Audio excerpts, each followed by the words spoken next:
Hello, welcome back to coverage here of U.S. Nationals. I'm Marshall Sutcliffe in the booth with Reed Duke. We're watching Jeremy Sager versus Brad Nelson. Both players 6-0 coming into this final round of the day. We did 4 rounds of standard. We followed it up with a full-on booster draft. That's right, 8 players over 3 rounds, and this is the last one. So who's going to win this pot? Is it going to be Brad Nelson, who cleanly 4-0'd standard and now is looking to finish strong here? Pretty interesting how things have lined up for Brad. We got a chance to catch part of his match from before. And you and I have been talking about some of the more all-in style strategies in this format. And boy, was Brad all in. He had an 8-8 Tishana's Wayfinder at one point where, anything like a contract killing and the game's just over. But, his opponent didn't have it, and he was able to really get a lot of value out of it. Oh, no. Jeremy Sager goes for the big block here on the Jungle Delver, but the obvious combat trick, River Herald's Boon, is the one that Brad had, and he pays for it. Yeah, wow. That's either Jeremy just maybe didn't want to get bluffed there or a little bit of inexperience with the format, but that's a play pattern that's pretty recognizable from the Merfolk deck of attacking into a larger creature with River Herald's Boon to punish a potential block. Yeah, sometimes you don't mind making an exchange like that where it takes up all of Brad's turn, and yes, you lose a 2-drop, but it's not something that you're super concerned about. The difference here, though, is that River Herald's Boon puts counters on the creature, right? Like, Brad got to kill an opposing creature and also maintain a viable threat, where normally with a pump spell, the creature would go back down to a 1/1, and you could say, okay, fine, I can live with that. Well said. If it was just a simple giant growth that Brad was representing, I would love Jeremy's block there, but River Herald's Boon is very punishing, like you said, leaving behind the 3/3 creature. Ooh, here's a turn. Brazen Buccaneers is going to potentially get in alongside a Frenzied Raptor for 7. Yeah, if Brad doesn't have an instant here, this is a big hit. Steadfast Armasaur actually goes back on top of the library for Jeremy. It looks like he needs a little bit of action, so he's going to put that back up on top. So far today, we've seen these red-white aggressive decks perform quite well, and Jeremy, no different here, being 2-0 with pretty nice-looking red-white aggressive deck. A little bit of element of dinosaurs, but basically just a curve-out, beat you down type of aggressive deck.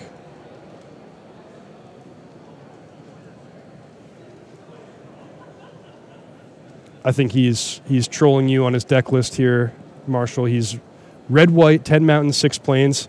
He marked, yes, I'm going to play my Ancient Braun-Duin, and then crossed it out. Did he really? Yeah. I have his deck list right in front of me. Oh, my goodness. He had the red pen to mark it out. Oh, man. He was on the right track, You take that one step towards glory, and then boom, off track, and he's on a clean red-white aggro deck. How dare you? Well, there's a Steadfast Armasaur. So Brad playing defense now, and it works. Jeremy doesn't even attack into the Jungle Delver. Yeah, Brad hoping that Jeremy didn't have removal there unless he has some way to interact.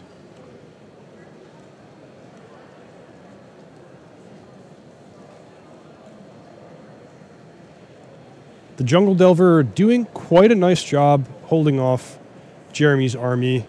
He can attack the Steadfast Armasaur into it, but then things could go pretty badly if he invests both a creature and his only white mana into using the Armasaur's ability. If something goes wrong, it goes wrong pretty severely. Brad has just got a knack for making just huge creatures on his side, though. It's usually the, taller rather than wider strategy here where he's just got a couple or maybe even just one huge monster. It's the kind of thing where, if you're Jeremy, a Pious Interdiction. Yeah, he would love to have something like that. Long way, right? Yeah. 6/6 now out of range of the Steadfast Armasaur. Its ability deals damage equal to its toughness, but combat damage still only 2. Uh-oh. There's another weakness here. I said any removal spell. Well, Territorial Hammer Skull certainly plays like one. Especially when your defenses are down like this for Brad, where this could unlock a massive attack step here from Jeremy. And he could win the game over the course of the next couple of turns if Brad doesn't have any way to interact. Yeah, so Brad's priority is to produce enough blockers that he can kill the territorial Hammerskull even after Jeremy taps his best creature. So either making the Vine Shaper Mystic a little bit larger or producing another blocker to double block the Hammerskull. But again, it's a very tenuous situation for Brad because single combat trick or a removal spell could ruin things.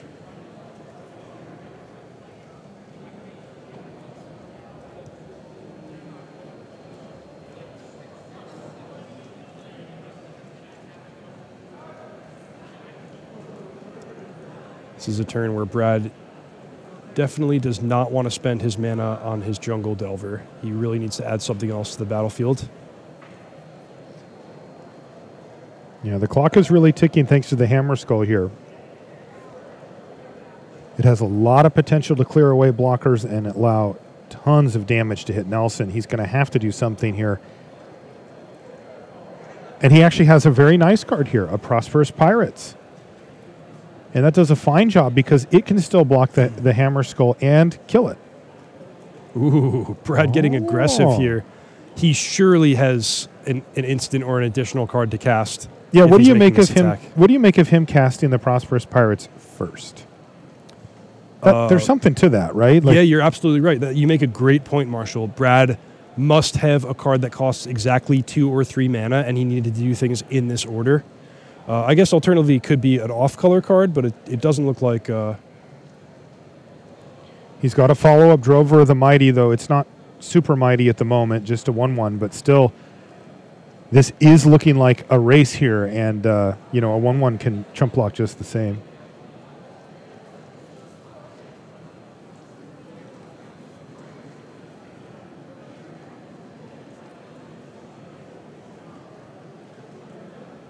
Reed Chat has decided that Batterskull is better than Hammerskull. Controversial decision there. That's a hot take. Oh, yeah. It's been a day of hot takes. Now what is Jeremy going to do, though? He does have attacks here. Yeah, it looks like he has several options available to him. I didn't catch exactly what's in his hand, but he has 3 spells. One of them, I believe, was a Stormfleet Pyromancer. So he could certainly make an attack, see how things play out, and then finish off a creature after combat. So keep in mind, no dinosaur for the Drover of the Mighty. That's just a 1/1. So this would be a great opportunity for Jeremy to take it out with the Pyromancer. And he is going to, in fact, attack with the team here. And interesting. Ooh, this is really interesting now. The Hammerskull's actually tapping down the 2/4, not the 3/4. He's just begging Brad to block with Prosperous Pirates on the Territorial Hammerskull here.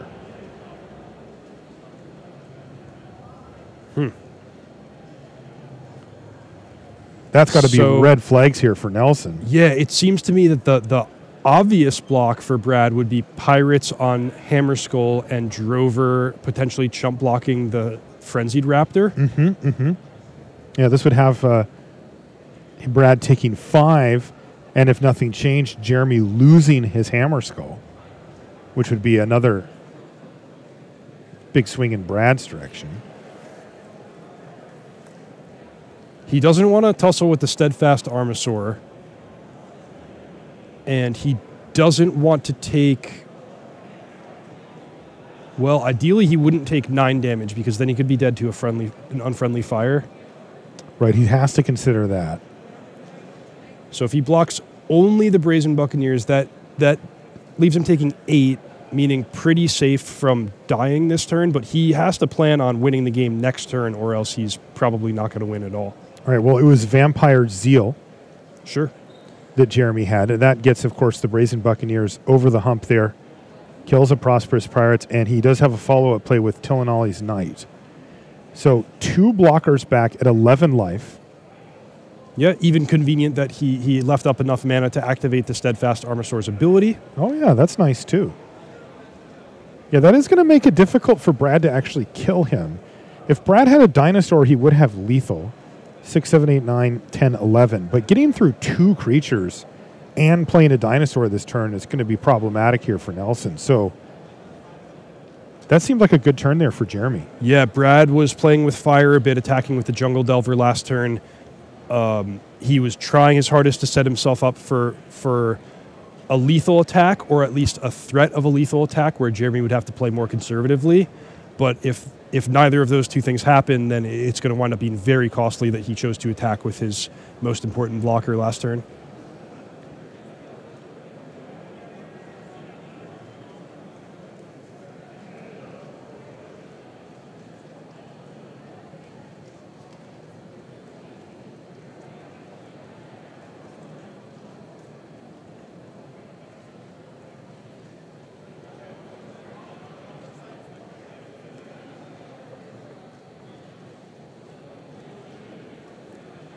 So from Brad's perspective, he has to produce 4 blockers to not be dead on the board. We know that there's a Stormfleet Pyromancer waiting in Jeremy's hand, so therefore he's going to have to produce 5 blockers or start removing these attackers.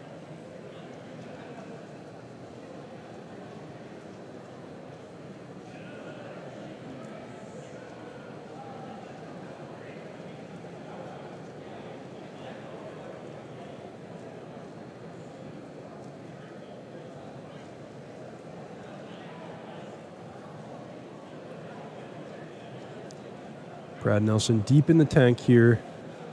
Can he muster a defense? Can he somehow goad Jeremy into not making a full attack next turn? Perhaps a better question, can he win the game or set himself up to win the game next turn? Mm-hmm.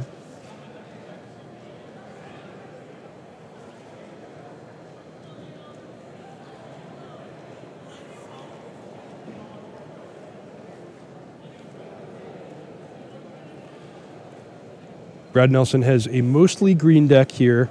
Handful of blue cards and splashing for 1 red card, a Raging Swordtooth.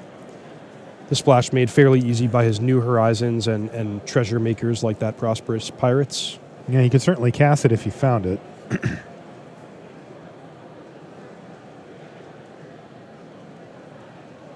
He's going to go for Pirate's Prize here, Reed. Trying to find the goods.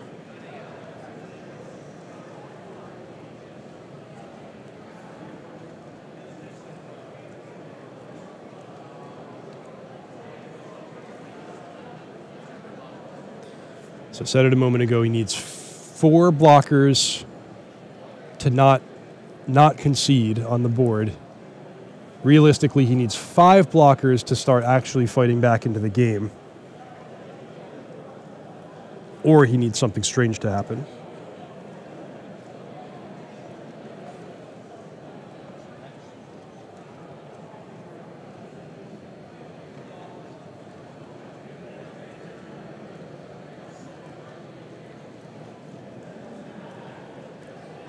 Looks like he's got a 2-drop lined up here. Stormfleet Aerialist, though, with no raid.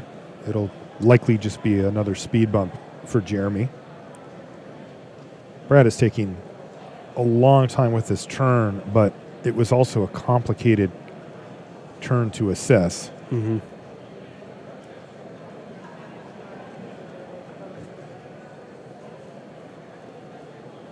Yep, I like that Jeremy's not overthinking this. Attack with everything. Tap the biggest creature. Yep, tap the big thing, ship him in. If Brad lets... I mean, on the board, Brad has to let the two power creatures through and go to 1. And then the Stormfleet Pyromancer will finish him off. I mean, even these are like disastrous blocks for Brad Nelson. He's taking 4 damage, losing 2 creatures. Oh, yeah, it's bad.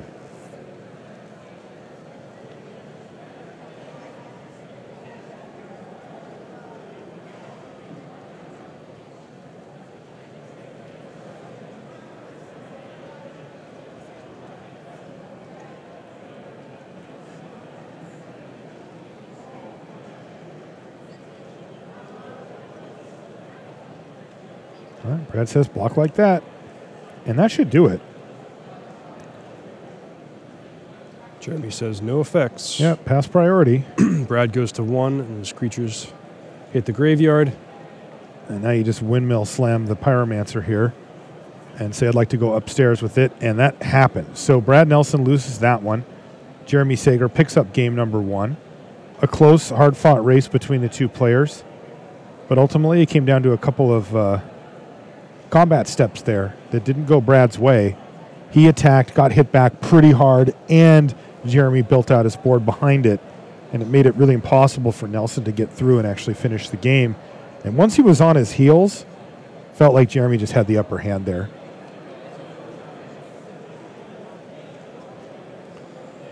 Players moving to their sideboards. Brad Nelson packing not too much that he can use to bolster his defensive capabilities. He's got some extra combat tricks, a cancel, could go a little bit deeper into red, but none of those sound too great. One pretty cool card that Brad has in his sideboard, Star of Extinction. Really nice pairing with New Horizons. So if he wants to get tricky, he could consider bringing that in.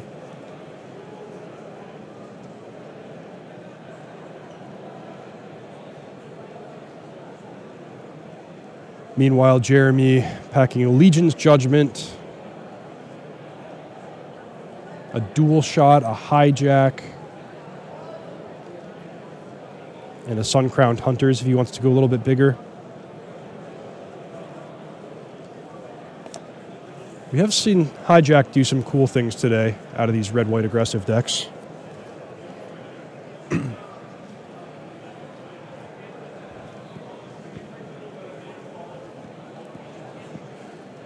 Brad's just trying to scrape one last match out with this deck.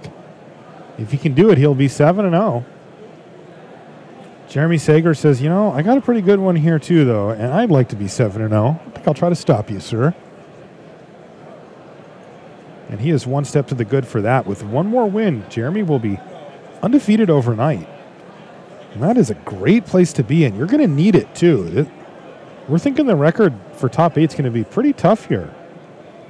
Yeah, something in the ballpark of 10-2. Mm-hmm. And we're not playing as many rounds as we normally play at a Grand Prix.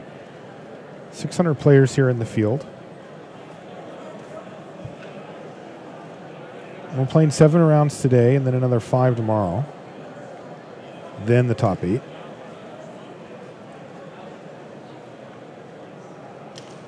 Both players happy with their opening hands. There's that Fathom Fleet Firebrand for Jeremy Sager again on 2. Nelson with the sad New Horizons, no 2-drop.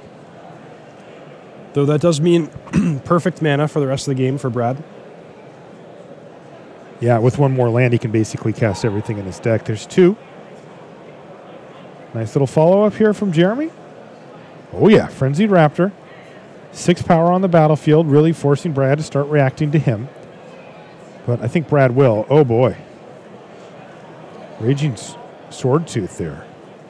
The ability not terribly relevant on this board, but just a way above par creature for turn 4. Yeah, able to even profitably block a Frenzied Raptor. Oh, Legion's Judgment, that's out of the sideboard. Oh, man, such a good sideboard card here for Jeremy. Destroy target really good creature. Yeah, Steve Rubin wishes he had that in his last round match against Brad Nelson. Man, you're not kidding. Oh, he would have won that game easily with one of those.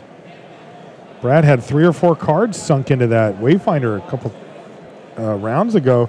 Oh, no, Brad's just taking all of this? Brad Nelson has nothing. You would expect a flash creature there, but I think his hand is full of, I see a Savage Stomp, all cards that require a creature to be in play, and this he does is not over. have one. This is it. He just drew a land. That's it. Game. Wow. Look at that. Jeremy Sager just runs over Brad Nelson here in game number 2. And Jeremy, congratulations, my friend. You are 7-0 overnight at U.S. Nationals. You come back tomorrow and have a good day, and we'll see you in the top 8. Brad's got some work to do tomorrow as well. 6-1, though. Not too shabby. Nice job to Jeremy Sager. Really nice draft deck he put together. Obviously did great in Standard. I was impressed with the way he played game 1 against Brad, just the careful navigation of those complicated combat steps, not rushing it as is a tendency with aggressive draft decks, not panicking and trying to attack with everything every turn, but actually planning for the right moments with the Territorial Hammer Skull. The T-hams? The T-hams, if you will. All right, well, let's jump over to Brian Braun-Duin and Howard Brosnan. What is old BBD up to over here? He's got a nice board here, doesn't he? Now, I actually got a little bit of insight into this. This was draft pod 6, I believe, and this was one of the ones at the margins. So Howard Brosnan came into the pod at 4-0. Brian Braun-Duin came into the pod at 3-1. Both these players at 2-0 in the draft, looking for 3-0. Yeah, Brian has a pretty nice board with the Rigging Runner, a Fathom Fleet Firebrand, and that Brute down there at the bottom. But Howard's doing a reasonable job here as well. Oh, this is a huge turn for Howard Brosnan. Yeah. So he's going to gain 2 life, kill the runner. He gets a Dagger Tooth with the counter on it for blocks. Not bad. Now, pretty interesting his choice of killing the Rigging Runner. Just on the board, I would be tempted to kill the Fathom Fleet Firebrand, since the Firebrand can attack into the 3 toughness creature and the Rigging Runner cannot. However, there are a lot of possible cards Brian could have that make Howard's play more appealing. And I know that Brian's deck is chock full of combat tricks and removal spells. So, yeah, it could be some good forward thinking there from Howard, though. It is kind of annoying if BBD doesn't have one of those spells, then you're much worse off, right? The Fathom Fleet Firebrand now trades up for the Dagger Tooth, where the 2/2 first striking runner could not without help. Still, a judgment call either way. In the meantime, the Brute gets in because it's got Menace right now, and Howard just says, yeah, hit me. I'm at 17.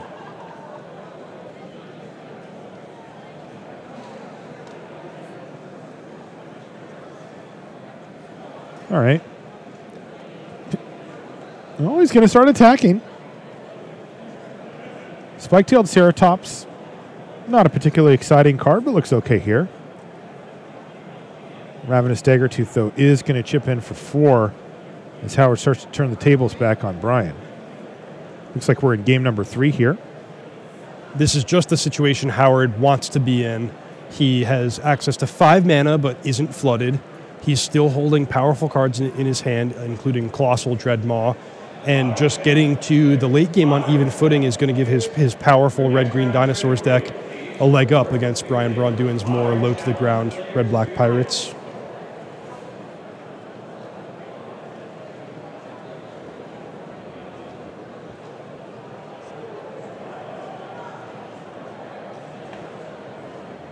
In both creatures from Brian Braun-Duin.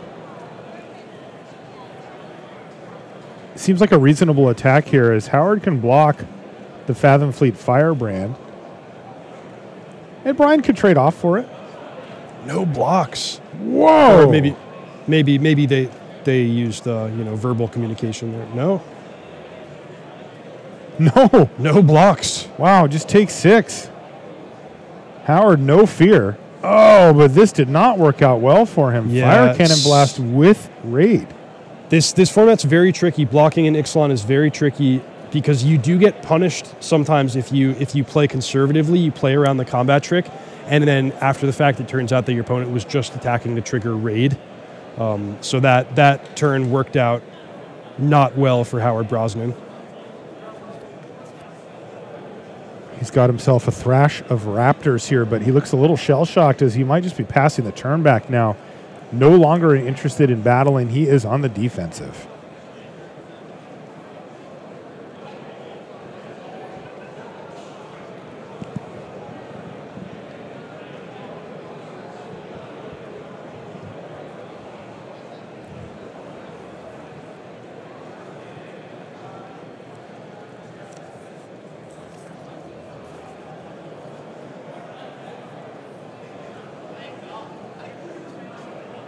BBD says, I know what to do with these. Send them in.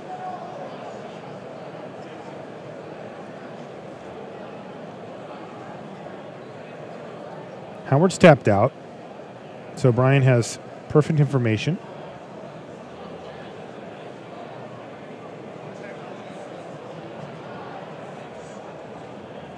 And Brian says, sure, let's trade. Howard only takes 1 damage in the exchange here.